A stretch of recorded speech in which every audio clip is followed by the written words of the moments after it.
Enjoy, esa palabra disfruta incluye muchas cosas.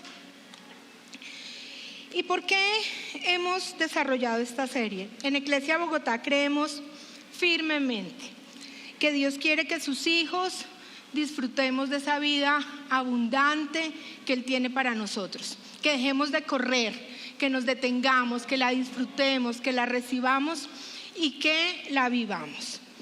Para poder disfrutar de esa vida abundante necesitamos conocer y experimentar el amor incondicional de Dios.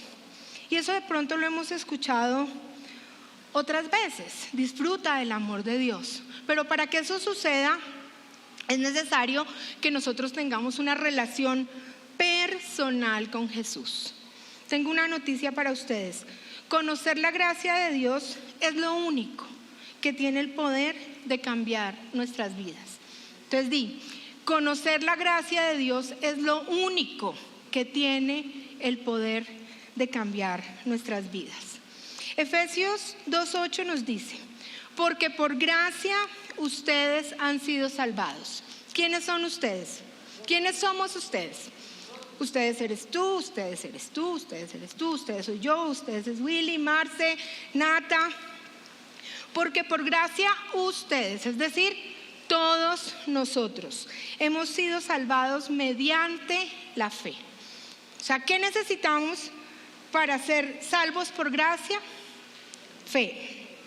Esto no procede de ustedes, dice este verso de Efesios, sino que es regalo de Dios. Esto no procede de ustedes, quiere decir que no hay nada, absolutamente nada que nosotros podamos hacer para recibir esa gracia de Dios. Ahí dice claro, esto no procede de ustedes, es decir, ustedes no tienen velas en ese asunto, en otras palabras, sino que es un regalo de Dios. Y aprendimos en las dos enseñanzas anteriores que en realidad no estamos viviendo ni disfrutando de esa vida abundante. Hemos escuchado, experiméntala, vívela, gózala, esto es especial, es diferente, hay algo para ti, pero como que no disfrutamos esa vida abundante. Y esto sucede porque hemos sido infectados, digan infectados. Eso ya suena feo, la sola palabra.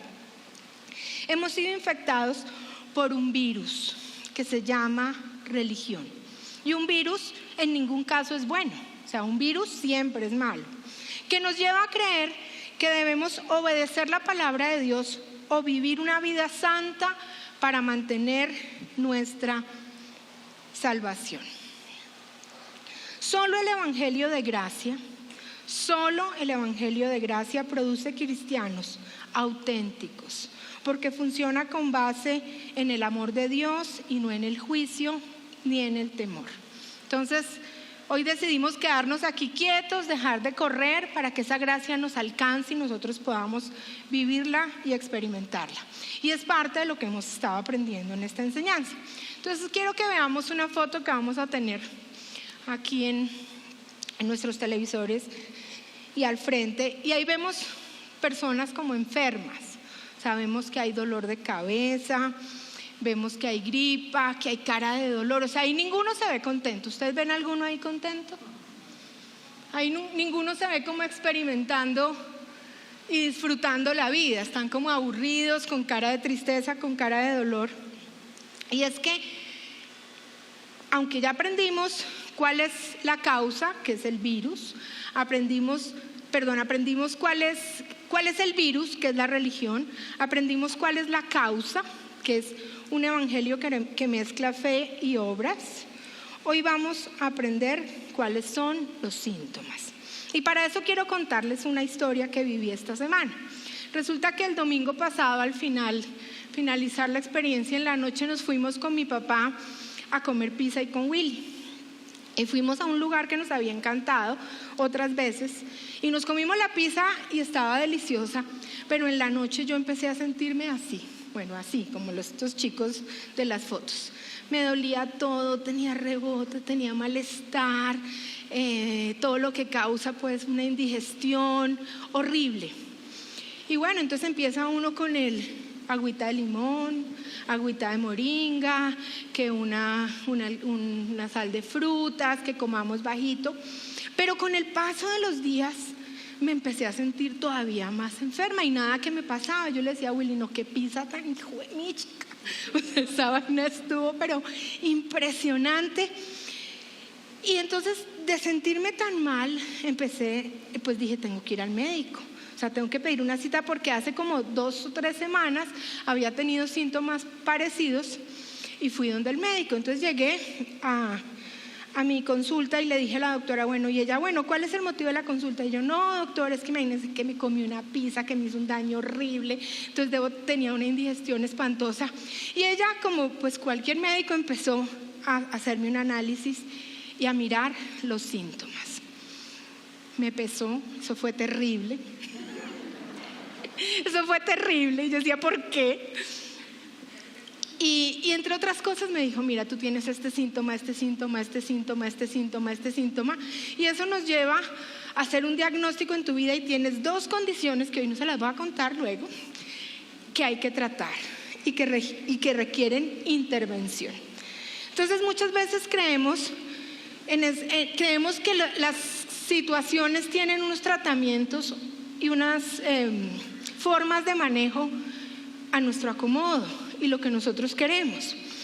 Pero hay tratamientos, hay situaciones que tienen consecuencias y tratamientos diferentes. Quiero que se queden con eso. Hay situaciones que tienen consecuencias y tratamientos diferentes. Entonces hemos aprendido que el virus de la religión es causado por un evangelio de fe más obras. Una fusión ahí extraña. Y como todo virus, porque este virus, que efectivamente sí tuve una gastroenteritis, produce unos síntomas en el anfitrión en el que se encuentra.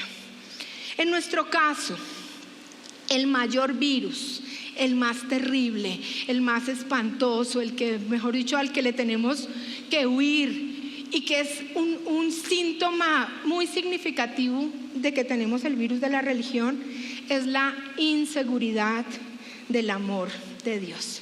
Digan, inseguridad del amor de Dios.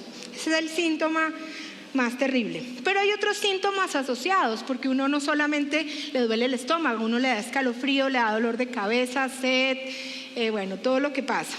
Algunos de ellos del virus de la religión: falta de alegría, no somos capaces de disfrutar la vida, tenemos una orientación al desempeño exagerada. Entonces queremos hacer.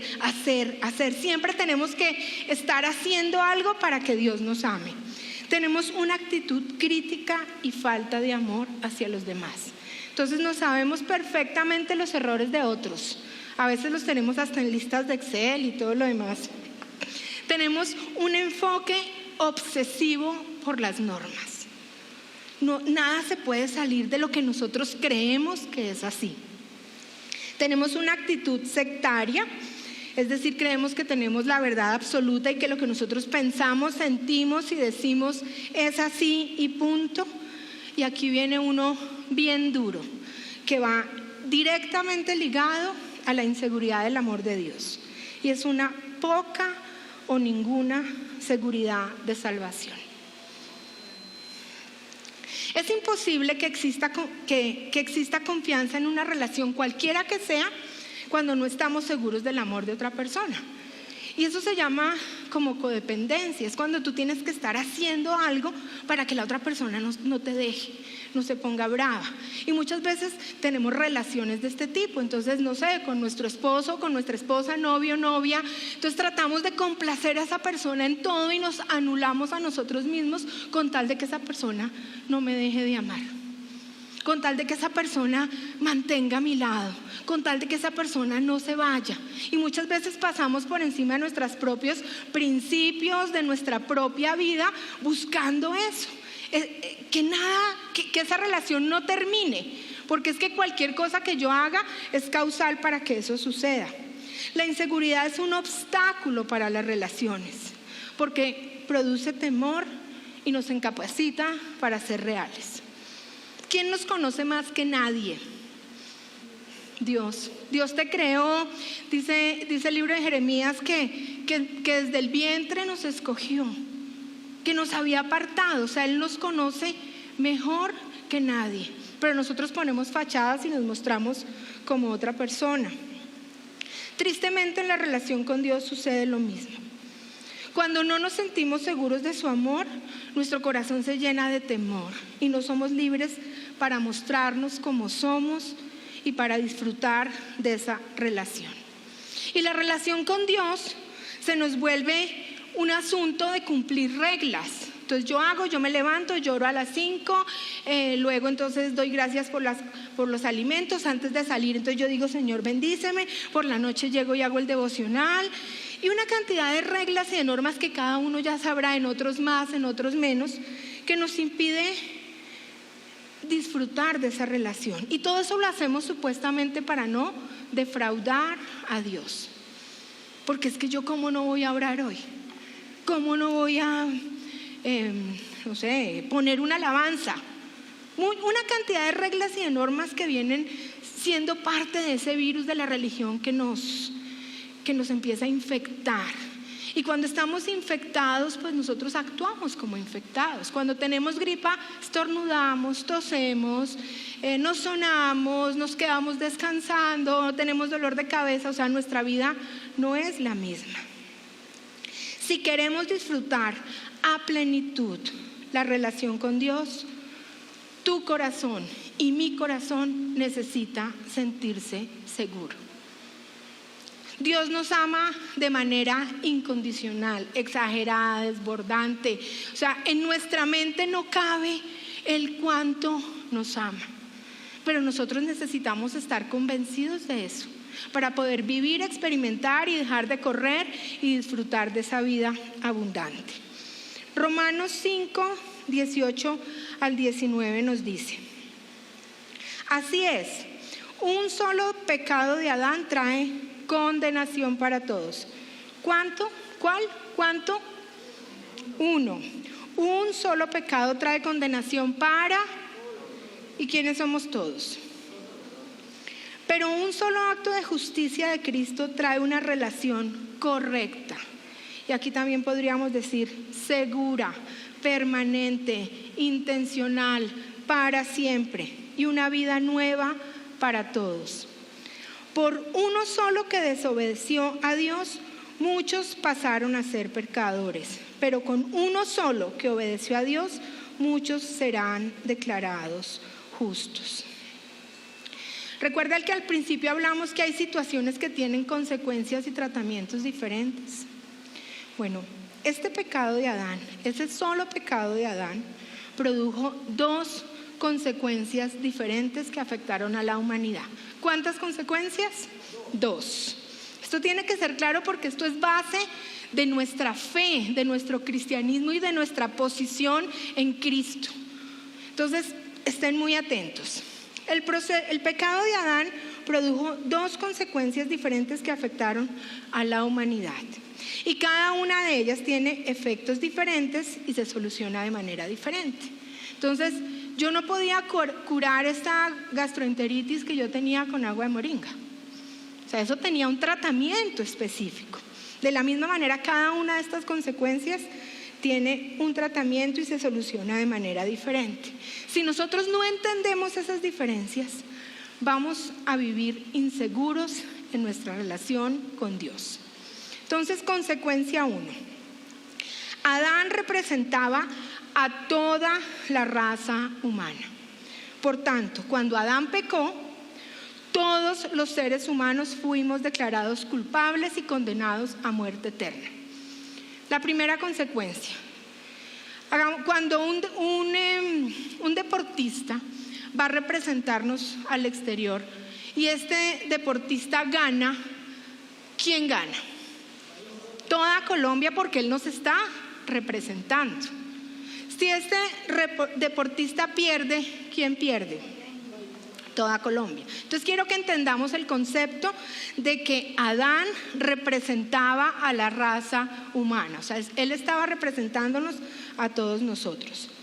Y la segunda consecuencia es que cuando Adán pecó, heredamos una naturaleza pecaminosa. El pecado entró en nuestro cuerpo, entró en nuestro mundo.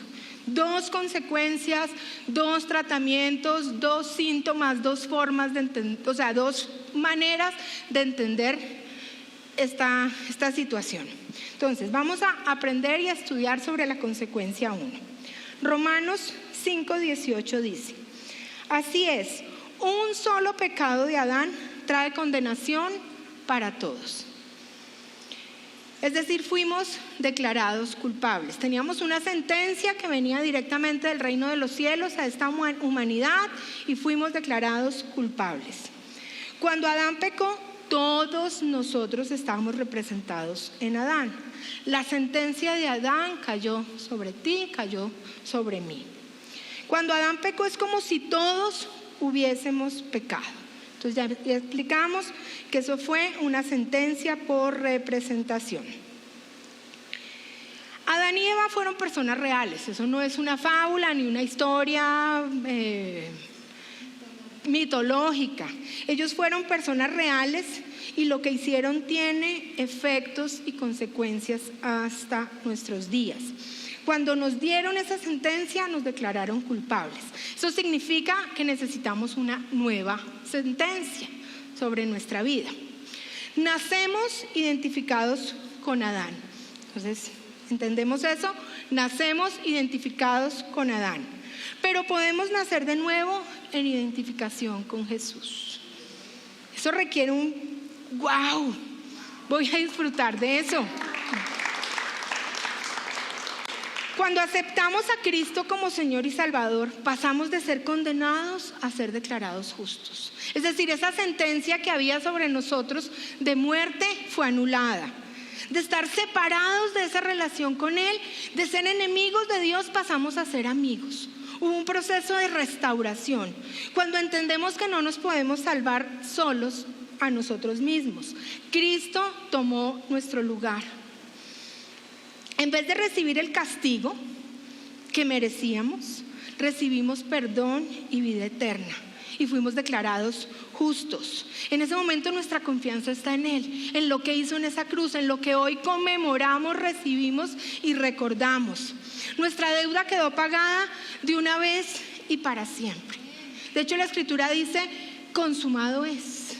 Es decir, no te va a llegar una cuentica pendiente, no te va a llegar un correo electrónico haciendo por ahí un cobro, no se van a aparecer chepitos en la puerta. O sea, consumado es. Absolutamente todo nuestro pecado, presente, pasado, futuro, inmediato, de hace un ratico, de hace 5 años, lo que hice hace 20 que todavía yo no me lo perdono, lo que voy a hacer. Todo quedó en esa cruz del Calvario. Nuestra deuda fue pagada una vez y para siempre.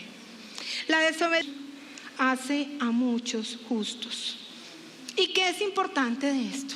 Que esto resuelve nuestro destino eterno. Esto nos saca de esa presión de querer hacer algo para ser salvos, porque Jesús ya lo hizo. Entonces, mi vida, tú te tienes que portar súper bien para ir al cielo. Tú tienes que hacer algo, tú tienes que ayunar 24 horas, tienes que predicar, tienes que decir, tienes que hacer, mejor dicho, tienes que inventarte algo para ir al cielo. Nada, absolutamente nada. Y quiero volver a repetirles el verso de Efesios que leímos al principio. Porque por gracia ustedes han sido salvados mediante la fe. Es decir, lo único que necesitamos es recibir esa fe. Y cuando recibimos esa fe, esa gracia se hace real en nuestra vida. No procede de ustedes. Y yo reitero, no hay nada que podamos hacer para alcanzarla. Es un regalo de Dios. Entonces, esa primera consecuencia, que fuimos representados a través de Adán, que fuimos identificados con Él, al nacer de nuevo tenemos identificación con Jesús y tenemos entrada al reino de los cielos. Y tenemos un lugar en el reino de los cielos. Y resuelve nuestro problema. O sea, no hay nada que podamos hacer para que Él nos ame más o nos ame menos. Ahora vamos con la consecuencia número 2. Cuando Adán pecó, heredamos una naturaleza pecaminosa. Entonces, ¿de quién depende recibir la gracia? O sea, ¿quién nos la entrega? Jesús. Jesús nos la entrega, nosotros la recibimos. ¿Hay algo que yo pueda hacer? ¿Hay algo que yo pueda hacer? Cualquier cosa que se les ocurra, lo más súper guau, que digas, es que si yo hago eso, y mejor dicho, yo sí me gano el corazón de Jesús. ¿Hay algo? Nada. Con la primera. Ahora vamos con la segunda porque quiero dejar muy en claro eso. Cuando Adán pecó, heredamos una naturaleza pecaminosa. Y ahí nosotros sí tenemos una tarea que hacer. Y una labor importante. Romanos 5:12 nos dice: por medio de un solo hombre el pecado entra al mundo, y por medio del pecado entró la muerte, y fue así como la muerte pasó a toda la humanidad, porque todos pecaron. Esa naturaleza pecaminosa, ese pecado que entró al mundo, es aquello que nos impulsa a hacer todo lo que es contrario a la naturaleza de Dios. Es eso que tenemos como por dentro, que todo el tiempo estamos como pensando hacer el mal. ¿Les ha pasado? Si nosotros no resolvemos eso, pues vamos a vivir aquí una vida desastrosa. Vamos a vivir aquí una vida compleja, difícil, pero ya tenemos resuelto nuestra entrada al reino de los cielos. Esa naturaleza pecaminosa y eso que viene y quiere gobernar nuestra vida no nos permite disfrutar la paz y la plenitud que Jesús quiere darnos. Además de nuestro destino eterno, Dios quiere que nosotros vivamos aquí una vida abundante. Y esa es nuestra tarea en esta ecuación. Romanos 7:18-20 dice: yo sé que en mí, Carolina Doncel, es decir, en mi naturaleza pecaminosa, nada bueno habita. Y les ha pasado que ustedes dicen, oiga, puchis, yo sí soy la embarrada. Sí, me consta. Aunque deseo hacer lo bueno, no soy capaz de hacerlo. De hecho, no hago el bien que quiero, sino el mal que no quiero. Y tú dices, yo no quería hacer esto, ¿por qué? Otra vez. Y es un chiste que mi esposo se va a poner bravo. Eso es como el pato, ¿no? Un pasito y una, ustedes ya saben, un pasito y una embarradita. Así es el pato. A veces nosotros parecemos patos. Y si hago lo que no quiero, ya no soy quien lo hace, sino el pecado que habita en mí. O sea, con esto tenemos que lidiar. Esto es una realidad. Esto lo vivimos todos los días de nuestra vida. Es una lucha que tenemos constantemente y está en nuestro cuerpo. Romanos 7:23 dice: pero me doy cuenta de que en los miembros de mi cuerpo hay otra ley que quiere gobernar, que es la ley del pecado. Esa ley lucha contra la ley en mi mente y me tiene cautivo. Pablo aquí estaba como desesperado. Y dice, a veces decimos, esto es más fuerte que yo, esto me tiene cautivo, esto me gobierna. Yo no puedo con esto, es demasiado difícil. ¿Yo qué hago para solucionar esta situación, este comportamiento, este vicio, este problema, estos pensamientos, esta forma de responder, esta forma de actuar? Y tú dices, estoy cansada. Esa es la naturaleza pecaminosa que viene y quiere gobernar nuestra vida. La Escritura dice que no nos cansemos de hacer el bien, y lo decía Willy esta mañana, porque es que hacer el bien cansa. ¿No les ha pasado que estoy aburrida o aburrido? Hacer el bien cansa. No nos cansemos de hacer el bien. Y si la Escritura dice no nos cansemos, es porque a veces uno quiere botar la toalla. Debemos aprender a lidiar con esta naturaleza pecaminosa, porque esta naturaleza pecaminosa es la que determina nuestra calidad de vida aquí en la tierra. Es decir, los años que Dios nos regale aquí en la tierra son determinados por qué tanto luchamos y gobernamos y permitimos que esa naturaleza pecaminosa sea la que dirija nuestra vida. A veces creernos muy buenos también es naturaleza pecaminosa. ¿Saben a quién es súper difícil predicarle? a los que se creen muy buenos. Porque como si llegaron como llegamos nosotros, uno decía, bueno, de lo vil y menospreciable el Señor escogió, nada bueno hay en mí. Pues uno entra facilito y recibe esa gracia. Pero cuando nos creemos tan buenos y creemos que somos perfectos, hablarle a los que se creen muy buenos es muy difícil, y a veces nosotros mismos nos creemos eso, y más cuando ya hemos caminado un tiempo en los pies de Cristo. Después de que ya nos recogió, nos sanó, nos limpió, empezamos a sentirnos buenos y se nos olvida. La noticia es que no estamos perdidos. Hablamos que hay 2 consecuencias, síntomas y tratamientos. Si elegimos a Adán, recibimos juicio y condenación. ¿Eso es claro? Si elegimos a Jesús, recibimos el don de gracia y la justificación. Dios nos ama de tal forma que aunque existan consecuencias de nuestro pecado que nos alejen de Él, existen soluciones a las mismas que nos acercan a Él. Tenemos un Padre de amor y de misericordia infinito. Su misericordia es nueva cada mañana. Y los salmos repiten ese verso muchas veces, y yo creo que el rey David decía, esta naturaleza pecaminosa, examíname, oh Dios, ¿qué pasa conmigo? Pero él volvía a la presencia del Señor y decía, tu misericordia es nueva cada mañana, cada mañana, cada tarde, cada noche. El sacrificio de Cristo en la cruz es todo lo que necesitamos. Es suficiente, la deuda está pagada. De la misma manera que Adán nos estaba representando cuando pecó, y nosotros decíamos, pero ¿por qué? O sea, a mí que no me represente. ¿Por qué me tiene que representar? De la misma manera que Adán nos estaba representando cuando pecó, Cristo nos estaba representando cuando murió. Eso sí nos gusta. Eso sí nos gusta. No nos gusta mucho Adán, ¿y por qué? Pero es que Adán somos tú y yo en todo momento. Cristo nos estaba representando cuando murió. Gracias, Señor.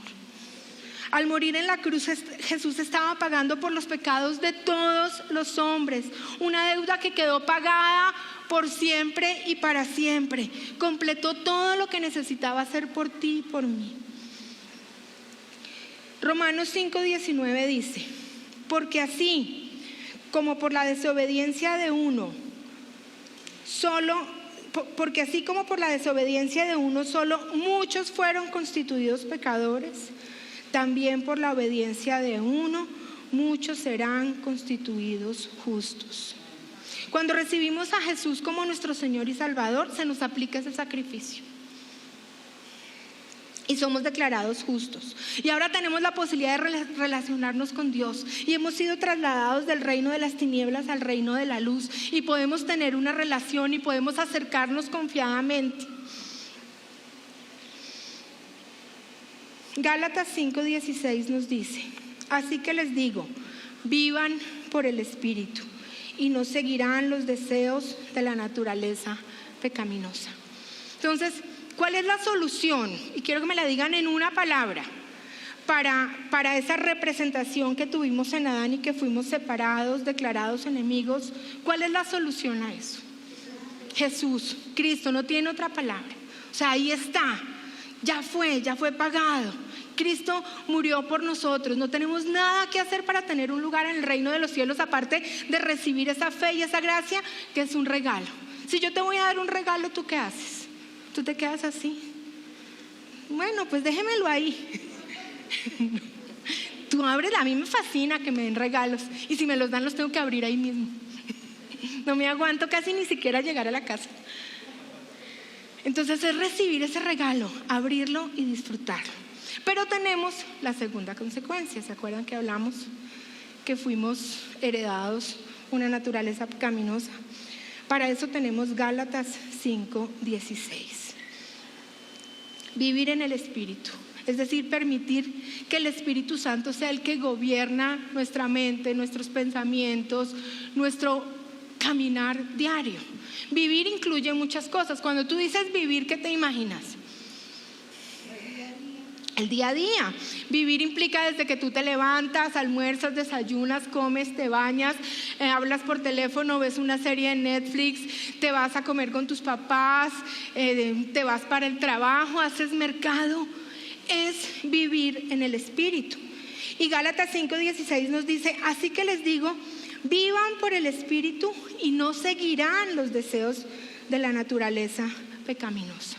Es permitir que ese Espíritu Santo y que ese Cristo que habita en mí sea el que gobierne. Es el proceso en el cual el Espíritu Santo de Dios va transformando nuestra mente, nuestros pensamientos a la altura del varón perfecto que es Cristo Jesús. Eso sucede todos los días. Hay una tarea que nosotros debemos hacer ahí. Requiere de nuestro esfuerzo. Requiere decir: yo voy a vivir en el Espíritu. Para eso debemos invertir en nuestra vida espiritual. Y eso pues es mucho. Nosotros, si queremos estar en buena forma, así como me pesaron a mí, que pesaron puro pecado, yo dije: ahí hay pecado. Debemos vivir en el Espíritu. Y eso implica una tarea, una decisión de nuestra parte. Requiere de una vida devocional, oración, lectura de la palabra, reunirnos, hacer comunidad, tener hambre y sed de Jesús, querer aprender, que se nos note. Cuando Willy y yo llegamos a los pies de Cristo, él era súper apasionado y yo con un poquito más reservada.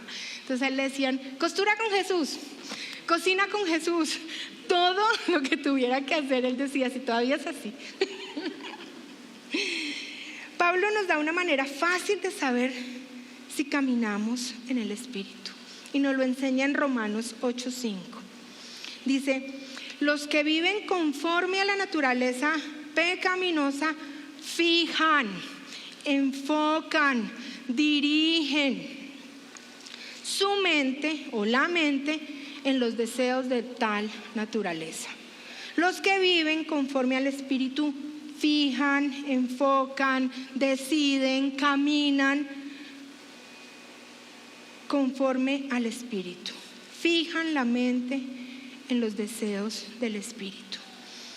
La noticia es que nuestra mente es un campo de batalla estratégico donde luchan la carne y el Espíritu.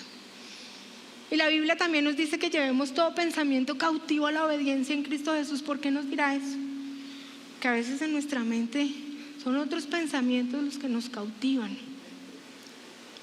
Siempre. La cruz fue el fin de algo y el comienzo de algo. Fue el fin de la era de la ley y fue el comienzo de la era de la gracia. Gracias a Dios nosotros nacimos en este tiempo, en la era de la gracia. Gracias a Dios nosotros podemos recibirla sin hacer nada.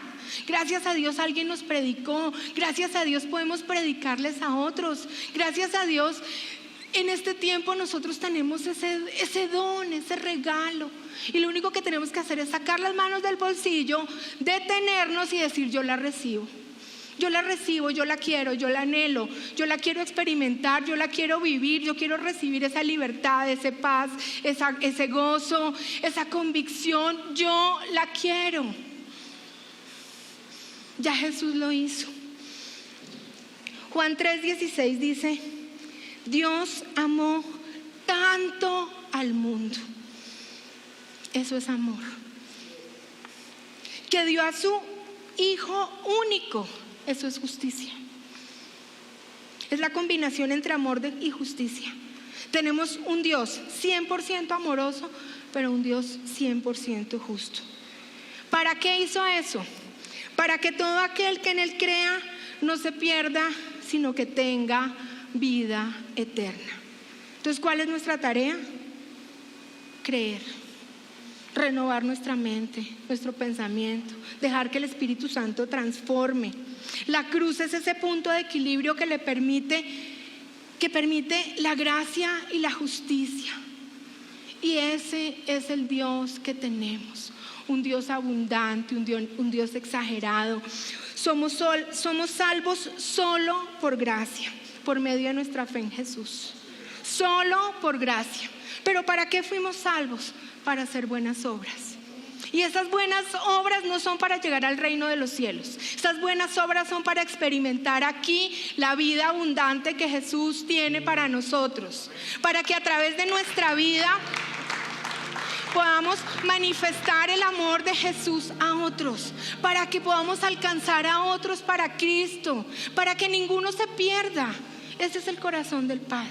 Para eso son las buenas obras, no para ganarnos el reino de los cielos, no para jactarnos, no para creernos más.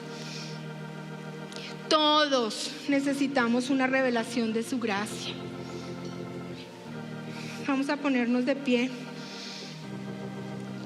La gracia de Dios nos hace conscientes de su amor. Dios me ama, Dios te ama. Créelo a pesar de tus errores, a pesar de tus equivocaciones, a pesar de lo terrible que crees tú que eres. Dios te ama. Te ama a pesar de tu pecado. Te ama a pesar de mi pecado. Te ama a pesar de tu pasado, a pesar de tu presente. Dios te ama así no sientas su amor. Hoy vamos a levantar las manos al cielo y vamos a recibir de esa gracia. Vamos a levantar las manos al cielo y vamos a decir: yo la recibo, yo la quiero, yo la anhelo. Y si tenemos que brincar, brinquemos. Que la emoción de haber tenido el regalo de la gracia en este tiempo sea real y sea genuina.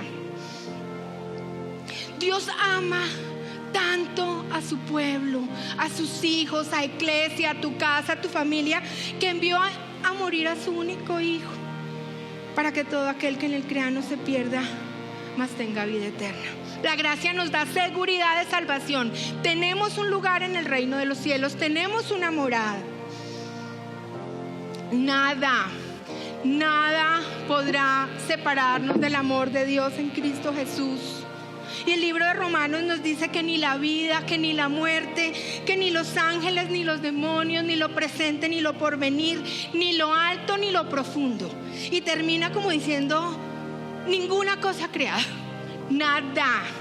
nada podrá apartarnos del amor de Dios que ha manifestado a nuestra vida en Cristo Jesús. ¡Wow, Señor! Gracias.